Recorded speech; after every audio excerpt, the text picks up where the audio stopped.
News India 27 नव्या पिढीचं नवं माध्यम। अरे पाणी आमच्या हक्काचे, अरे कोण मध्ये देत नाही, अरे कोण मध्ये देत नाही।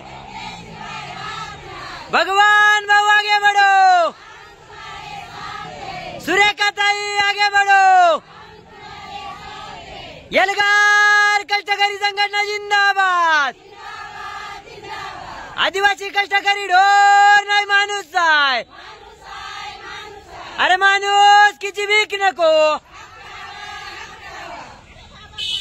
हम लढेंगे। जलजीवन योजनेतील गोंधळाची परिसीमा, पाणी टंचाईने त्रस्त महिलांचा संतप्त इशारा।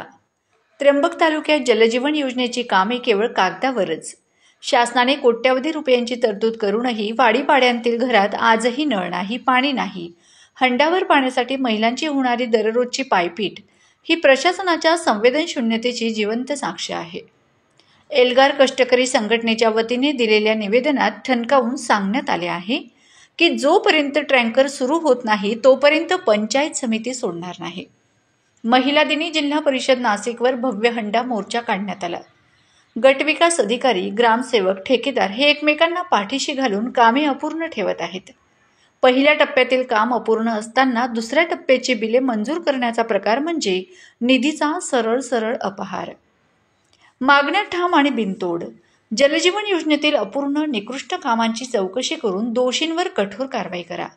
प्रत्येक गावात झालेल्या कामांचे सामाजिक लेखापरीक्षण तात्काळ करा। तळेगाव, टाके देवगाव, मुळेगाव, चंद्राची मेट, देवगाव या गावांमध्ये तात्काळ टँकरने पाणी पुरवठा सुरू करा। प्रश्न एकच, निधी आहे, योजना आहे, मग अजून पाणी का नाही? योजनेतील मुद्दा क्रमांक 6.3 नुसार 31 मार्च 2024 पर्यंत सर्व कामे पूर्ण करायची होती। मात्र आजही अनेक आदिवासी वाडीपाड्यांमध्ये नळच जोडलेले नाहीत। शाळा, अंगणवाड्या याही पाण्याविना अस्वस्थ आहेत। सरकार, प्रशासन, ठेकेदार आणि संबंधित ग्रामसेवक सर्वांनी जबाबदारी झटकली। आता मात्र जनतेने आंदोलनाचा ठणका दिला आहे।